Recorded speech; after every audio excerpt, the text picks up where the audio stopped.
इस कार्यक्रम के पुण्यार्चक हैं गुरु भक्त परिवार श्री वीरेंद्र कुमार जैन, पुत्र श्री आनंद कुमार जैन, श्री निर्मल कुमार जैन, पौत्र वेदांत जैन, 4/142, बालूगंज, आगरा, उत्तर प्रदेश।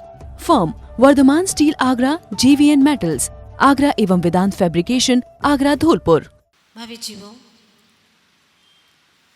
तरह तरह के रंग के फूलों को और तितली के स्थिर रंगों को समझने में हमें कोई परेशानी नहीं आती है, क्योंकि उनका रंग एक जो है वही रहता है।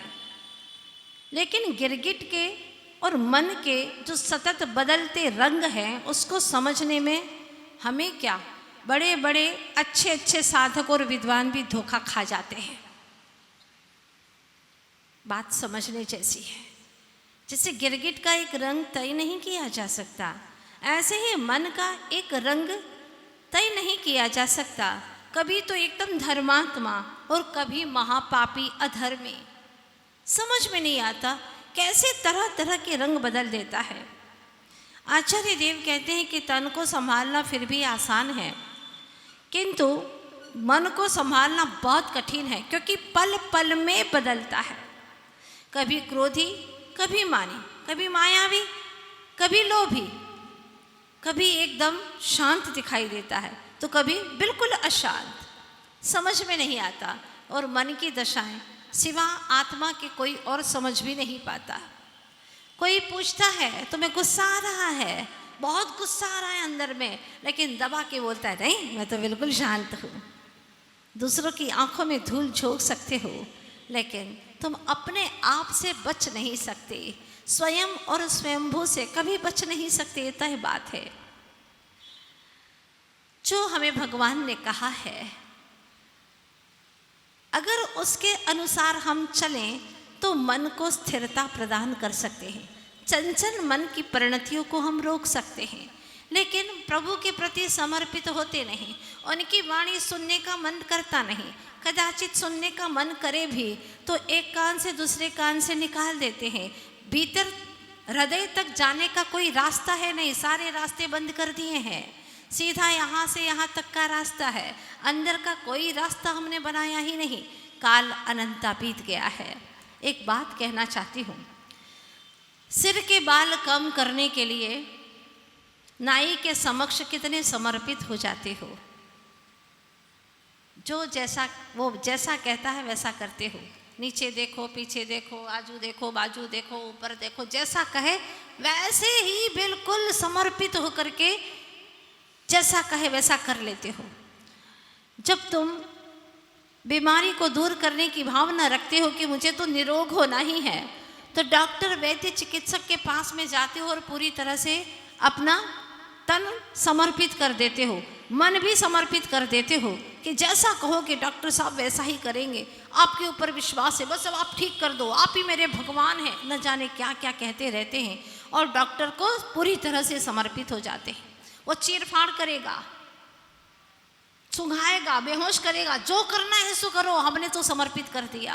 बस वो लिख करके मांगता है, हस्ताक्षर करो, बचे ना बचे ये तुम्हारी जिम्मेदारी, मेरी कोई जिम्मेदारी नहीं। फिर भी उसके ऊपर इतनी अंधश्रद्धा है, आंख बंद करके विश्वास करके हस्ताक्षर भी कर लेते हैं। आप लोग कुछ कुछ सोच रहे हैं ना अंदर में, क्या करें और कोई चारा ही नहीं है, हा?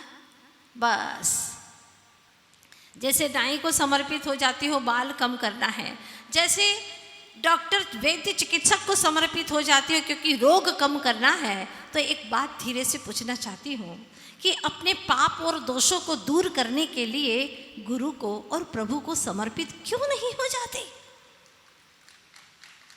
जब पाप ही दूर हो गए, तुम्हारे दोष दुर्गुण ही समाप्त हो गए, फिर तो तुम्हें कोई दुख सहन करना ही नहीं पड़ेगा, कोई पीड़ा ही नहीं होगी तुम्हें, किसी के लिए समर्पित होने की जरूरत ही नहीं होगी। ऐसे पद को प्राप्त कर लोगे जिस पद में नख और केश बढ़ते ही नहीं हैं। ऐसे महान पद को धारण कर लोगे तुम,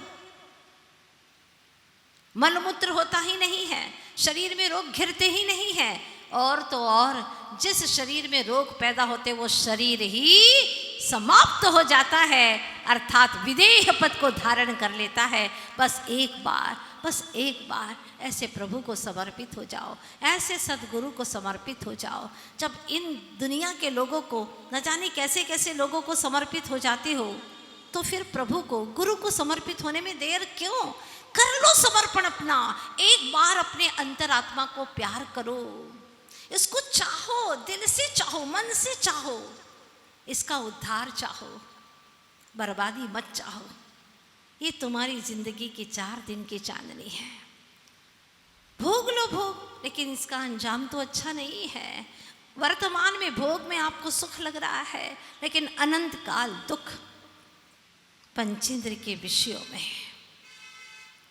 आचार्य देव कहते हैं, इन विषय में मगरूर होना बेहिसाबी बात है।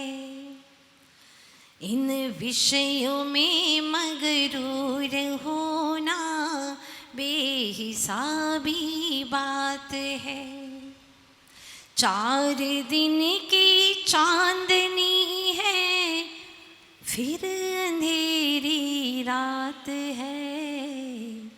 4 दिन की चांदनी है बेटा, भोग ले, खूब मजे उड़ा ले, धर्म का उपहास कर ले, इंद्रिय के विषयों में मजे उड़ा ले और धर्म की मजाक उड़ा ले। अभी तेरा पुण्य उदय में है बेटा। धर्मात्माओं का उपहास कर ले, व्यंग से उनको कुछ भी बोल दे, तेरा सब लेखा जोखा कर्म रख रहा है। 4 दिन की चांदनी है, फिर अंधेरी रात है। क्या करेगा? सब तुम्हें बख्श सकते हैं, लेकिन कर्म नहीं। कर्म तो बिल्कुल आना पाई समेत बिल्कुल छोड़ने वाला नहीं है। जैसा किया है, जिन भावों से किया है, वैसा ही फल तुम्हें भोगना भोगना भोगना ही पड़ेगा। इसी का नाम है संसार। जहाँ कर्म करता है, कर्मों का फल भोगता है, और संसरणम परिवर्तनम इति संसार, और संसार में भटकता है। आपको दुख भोगना अच्छा लगता है क्या? अच्छा, कितने लोग ऐसे हैं जो सुख भोगना चाहते हैं? सुख, हाँ, अरे हाथ खड़ा करने की जरूरत ही नहीं। अगर मैं ये पूछूं कि बताओ कितने लोग दुख भोगना चाहते हैं, दुखी रहना चाहते हैं, परेशान रहना चाहते हैं, बताओ कितने लोग दुखी रहना चाहते हो? बिल्कुल। तो कम दुखी हो क्या? अभी कम दुखी हो क्या? और कितने दुखी होना चाहिए? और ज्यादा दुख चाहिए तो नरक में मिलेगा, निगोद में मिलेगा। और ज्यादा दुख चाहिए तो चाहिए क्या? नहीं चाहिए, नहीं चाहिए, कोई नहीं चाहता। लेकिन काम तो वही कर रहे हैं। आप चाहते हैं सुख, लेकिन दुख ही मिले ऐसा काम करते हैं। किसी कवि ने बहुत सुंदर पंक्तियां लिखी हैं। मंथन करे दिन रात जल, पर घृत हाथ में आवे नहीं। मंथन करे दिन रात जल, पर घृत हाथ में आवे नहीं। रजबालू पेले रात दिन, पर तेल को पावे नहीं। सद्भाग्य बिन जो संपदा, मिलती नहीं संसार में। सद्भाग्य बिन जो संपदा, मिलती नहीं संसार में। निज आत्मा के भान बिन त्यों, सुख नहीं संसार में। बिल्कुल सच है। जब तक निज आत्मा का भान नहीं आएगा, तब तक उसको सुख मिलने वाला नहीं है। सद्भाग्य बिन ज्यों संपदा, मिलती नहीं। व्यापार में भी कह सकते हैं, मिलती नहीं व्यापार में। व्यापार चाहे कितना ही करो, लेकिन उसका अगर लक नहीं है, तो कितना ही करता जाए, मूल पूंजी भी खत्म हो जाएगी, लेकिन उसको कुछ भी लाभ होने वाला नहीं है। क्यों? शुभ भी तो चाहिए। घर के आगे लिखते हैं ना आप लोग, शुभ और लाभ। लेकिन आज का इंसान शुभ नहीं करता, लाभ ही लाभ चाहता है, लाभ ही लाभ चाहता है। अगर तुम, आचार्य जी मूकमाटी महाकाव्य में लिखते हैं, अगर तुम अपना लाभ चाहते हो तो भला करो, लाभ भला, भला करो, सबका भला करो, तुम्हारा लाभ होगा। शुभ परिणाम रखो, सबका भला करोगे, यही शुभ परिणाम है।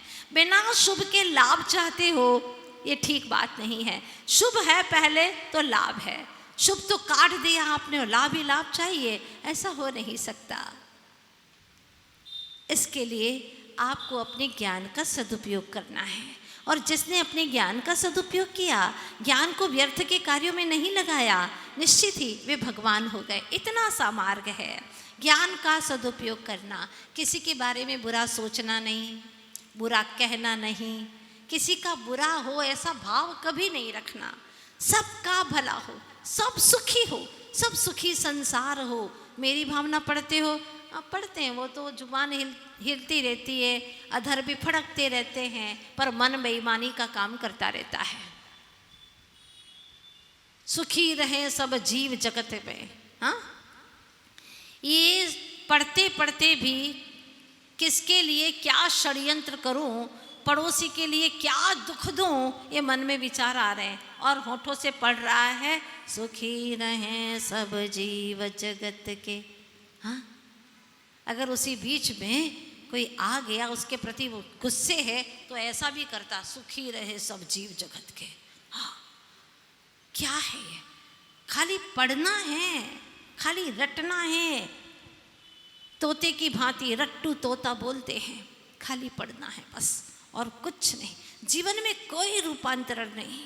भले ना पढ़ो चलेगा, गूंगा भी हो सम्यक तो हो सकता है उसे, अंधा भी हो सम्यक तो हो सकता है उसे, पंचेंद्री जीव है, सैनी है वह, बहरा हो सम्यक दर्शन हो सकता है उसे, बशर्ते यह है कि भावों की परिणति उसकी पवित्र हो, पवित्र हो, निज आत्म तत्व की सुध आ गई हो जिसे, उसका जीवन संवर जाएगा। और जिसे निज का भान नहीं है, आचार्य देव कुंद कुंद महाराज कहते हैं, दुख का कारण विश्व का कोई पदार्थ नहीं है, कोई भी विश्व का पदार्थ तुम्हारे लिए दुख का कारण नहीं है। अपनी गलत समझ ही अपने दुख का कारण है, सीधी बात। अपनी गलत समझ, मिथ्या मान्यता, गलत सोच ही हमारे दुख का कारण है। कहते हैं आचार्य देव, सव्वे भावे लाणम सव्वे भावे, पच्चखाई परे तिना धूण, तहमा पच्चखाणम नाणम नियमामुणे दवम। पढ़िए, अपनी रसना को पवित्र कीजिए। नानम सवे भावे, तहमापच्चखाणम नाणम नियमामुणे दवम। नाणम सव्वे भावे, ज्ञान से जितने भी ये भाव हैं, जो भी भाव हो रहे हैं, वह परेति पर हैं, क्योंकि कर्म जनित भाव हैं। आपके 24 घंटे जो भाव हो रहे हैं वो कर्म जनित हैं क्या? नहीं, कर्म से उत्पन्न हो रहे हैं ना, कर्म के उदय से उत्पन्न हो रहे हैं। तो आचार्य क्या कहते कुंद कुंद स्वामी, पर इति नादूण, ये पर है ऐसा नादूण यानी जान करके, पच्चक खामी, पच्चक खाई यानी छोड़ता है। कौन? ज्ञानी जीव। ये समय सार ग्रंथ राज है। यहाँ पर ये नहीं कहा कि घर बार छोड़ दो, रिश्ते नाते छोड़ दो, ये बात ही नहीं कह रहे। यहाँ तो बहुत अंदर की बात कह रहे हैं। समय सार है, एमए की पढ़ाई है ये, या पीएचडी की पढ़ाई है, पहली दूसरी की पढ़ाई नहीं कि घर बार छोड़ दो, ये घर तुम्हारा नहीं, परिवार तुम्हारा नहीं, ये बात तो कहते ही नहीं है। यहाँ तो ये बात कह रहे हैं कि तेरे भीतर में जो राग द्वेष आदि परिणाम उत्पन्न हो रहे हैं वो भी तेरे नहीं है, कर्म निमित्तक हैं, ये अशुद्ध भाव है। तेरा स्वभाव तो शुद्ध भाव में रहना, ये तेरा स्वभाव है। राग द्वेष आदि जो परिणतियां हैं कर्म जनित औपाधिक भाव हैं, पराधीन है यह, ये दुख के कारण है, संसार वर्धन के कारण है। इसलिए चेतन इन सबको छोड़ना है और ज्ञानी जीव इन्हें छोड़ देता है। तो क्या करता है? वीतराग भाव में अपना जीवन बना लेता है। क्या बात कह रहे देखिएगा, तहमा, इसीलिए उसको छोड़ता है। जाना और छोड़ा, पहले ये पर है ऐसा जानना और छोड़ना। अगर सही जान ले तो फिर छोड़ने में देर लगती है क्या? बोलो। जैसे पी रहे थे, लो P low P low P low, अच्छा है, बढ़िया रस है, पी लो। रस समझ करके पीने ही वाला था, होठों से लगाने वाला था कि दूसरा आ गया, ओए मर जाओगे तुम, क्या कर रहे हो, पीना मत, जहर है जहर, पियोगे क्या? जिस वक्त मालूम पड़ा कि ये जहर है, फिर आपको उसको त्यागने में कितना वक्त लगेगा बताओ? सही जानते ही छूट जाता, भाव आ गया कि ये पीने योग्य नहीं है। जब तक मालूम नहीं था, होठों से लगाए जा रहे थे। पहली बार बच्चा माँ के पास में, माँ चूल्हा जला करके भोजन बना रही थी, बड़ा अच्छा लग रहा था। छोटा सा बच्चा था, 2, 2.5, 3 साल का, वो पीली पीली आग और उसकी ज्वालाएं, बड़ा अच्छा लग रहा था उसको देखना। तो वह समझ नहीं रहा था कि क्या चीज़ खेलने की वस्तु है, बार बार हाथ डालने की कोशिश कर रहा था। माँ ने कितनी बार मना कहा, बेटा हाथ मत डाल, जल जाएगा, लेकिन वो तो मानने को कतई तैयार नहीं है। वो तो बार बार हाथ डाले जा रहा है। तब माँ ने कहा ठीक है, डाल दे डाल दे, अकल आएगी तुझे। समझ नहीं रहा है वो, अभी भी नहीं समझ रहा है। उसने डाल दिया हाथ, और जब हाथ डाला तो उसे समझ में आया कि माँ क्यों मना कह रही थी मुझे कि हाथ मत डाल। फोले पड़ गए, जलन होने लगी, रोने लगा। दिन भर रोता रोता माँ के पीछे घूमता फिरता रहता है। अब दूसरे दिन माँ फिर भोजन बनाने लगी। माँ ने कहा आजा आजा, पास में आजा। नहीं, बैठ जा चूल्हे के पास में। रोज आता था ना, जिद करता था कि हाथ डाल दूं अंदर, डाल दे डाल दे। नहीं, क्यों? अब अनुभव हो गया है इसके जलन का, इसका दाह का। इस कार्यक्रम के पुण्यार्चक थे गुरु भक्त परिवार श्री वीरेंद्र कुमार जैन, पुत्र श्री आनंद कुमार जैन, श्री निर्मल कुमार जैन, पौत्र Vedant Jain, 4/142, Baluganj, Agra, Uttar Pradesh. Firm Vardhman steel Agra, JVN metals Agra एवं वेदांत फैब्रिकेशन आगरा, धौलपुर।